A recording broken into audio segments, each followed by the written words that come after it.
Hello, magandang umaga. Welcome to ang Sabi ni Daddy's Vlog. Andito po tayo para mananghalian na at bumili po ako ng mga kailangan na kainin para po mapagkasya lang yung budget. So tara po, kumain tayo.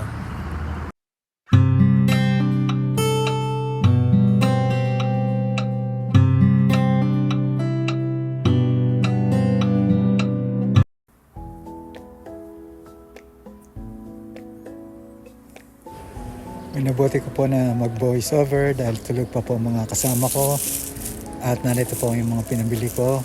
Ito po yung pinamimili namin every other day. Depende po kung gaano kami kalakas uminom, kagaya po ng mineral water, hindi po kami nawawala na stock.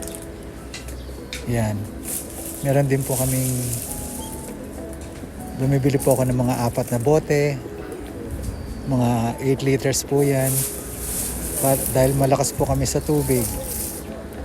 Kaya po marami kaming handang tubig o marami kaming stock na tubig dito. Bumibili rin po kami ng maayos na tubig kasi meron din po mumurahin. Bumili po ako ng omelette rice. Yan po ay kakainin ko sa hapunan. Ayan, masarap po yan. Yung omelette rice po na nabibili medyo malalaki. Ito po ay panawid gutom lang. Meron po akong omelette rice at meron po akong butchi. Yan, hindi po butchi ng manok, butchi po. Masarap po yan. Marami, may laman po parang ube sa loob. At meron po akong chocolate tiramisu. Yan po, panghimagas. Nabili ko rin po yan sa convenience store. Marami rin po mabibili sa convenience store na medyo mahal pero talagang matutuwa ka naman sa lasa. Ito po yung cereals ko. Mimeriendahin ko po mamaya. At meron, hindi po mawala syempre ang gatas dahil ito po ay kailangan natin lalo na sa mga kagaya ko na nagkakaedad na malutong na ang buto. Kaya kailangan ipatibayin natin ang ating buto lalo na sa mga kababaihan. Kailangan ng kababaihan ng gatas para po makatulong sa kanilang katawan. Ilalagay ko na po siya sa rep. Ang rep na punong-puno ng laman. Actually puro gulay po yan. Laman yan. At hinahanap ko po yung aking yogurt. Hindi ko alam kung saan ko nailagay. Andito lang po siguro sa mga sulok-sulok. Meron po akong binibiling yogurt para po sa katawan. Ito po, blueberry yogurt. Expired na po siya. Hindi ko po siya naalala agad. Napakalaking hinayang ko po dahil masama pong gabaan sa pagkain. Mahirap pong gabaan. At ang paborito kong kimchi. Yan po yung iteterno natin sa ating nabiling grilled mackerel o saba dito po sa Japan. Ito pong grilled mackerel ay isa sa pinakapaborito ko na nabibili sa convenience store dahil po ang sarap ng lasa. Kung natatandaan niyo po, ito po yung isda na ginagawa o inilalagay sa Hokkaido mackerel. Yan, siya po ay grilled mackerel. Sa Japan po ay saba. Medyo iinit lang po natin, binuksan po natin ng konti. Iinit po natin sa microwave oven. At hala, handa na po siyang uminit. Yan. Kung pwede lang ilagay ang minamahal sa microwave oven para uminit. Kasi hindi kasya. Alisin na natin yung pagmamahal. Mas masarap pong kumain. Dahil ang nakakapagpasaya po sa tao ay ang pagkain. Kaya inihanda ko na po ang lamesa. Binuksan ko na po ang grilled mackerel na binili ko sa convenience store at wala. Ang sarap ng pagkakagrill niya. Perfect po. At handa na po akong kumain. Meron po akong 1.5 cup na rice. Inilagay ko po ang grilled mackerel sa ibabaw. At ako po ay talagang takam na at gutom na. At lalagyan ko po siya ng kimchi sa ibabaw. Salamat po sa kimchi at ang nabili ko po ay yung tamang kimchi. Meron po kasi nabibiling matamis pambata, hindi masarap. Kaya pinakita nyo naman sobra sa kimchi ang nilagay ko.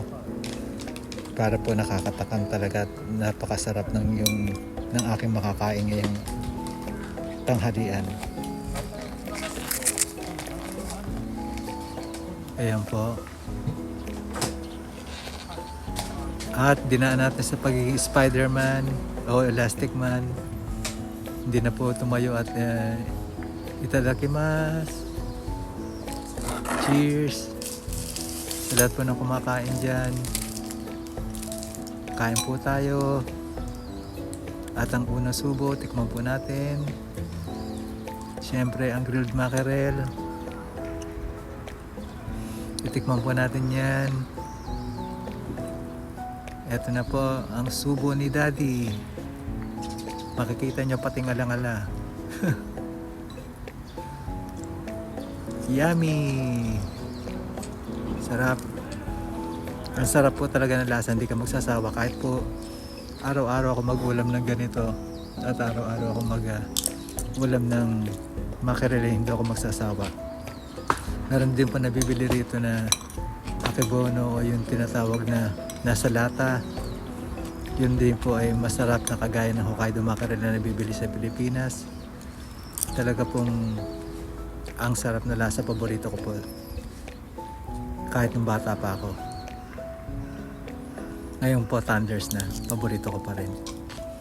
Napakasarap po at napapadami yung kain ko dito sa ating ulam, sa ating appetizer na kimchi. Talaga pong perfect combination sila. Talaga po napakasarap. Lalo na po yung parting belly o yung parting tiyan at talaga pong punong-puno ng fats. At meron po itong marami po itong benefits sa katawan, kagaya po ng calcium, kagaya po ng mga protein. At talaga po para sa mga nagda-diet at mga mahilig kumain ng karne, paminsan-minsan kumain naman tayo ng isda. Ayan po, ubos na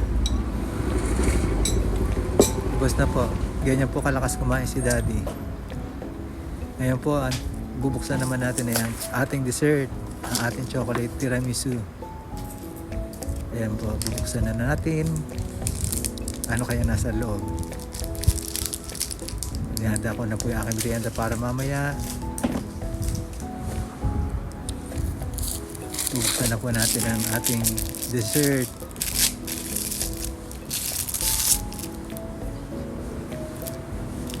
Wait lang po at excited si Daddy.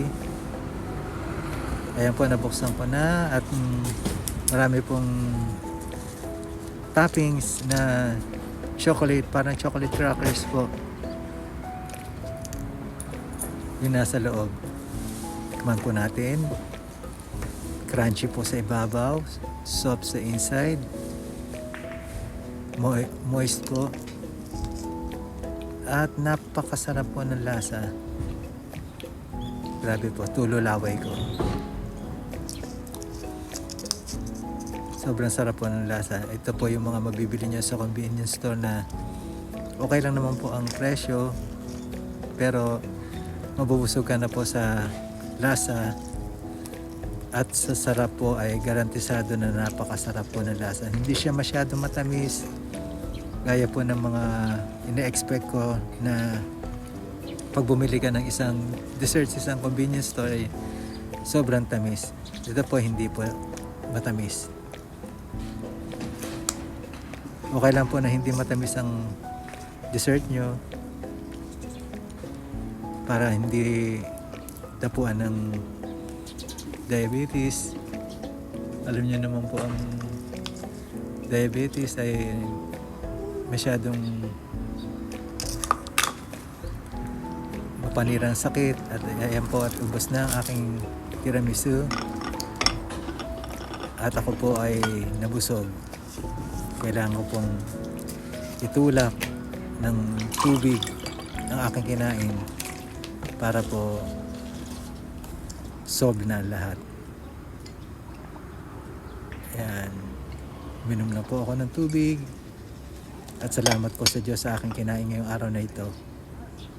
So,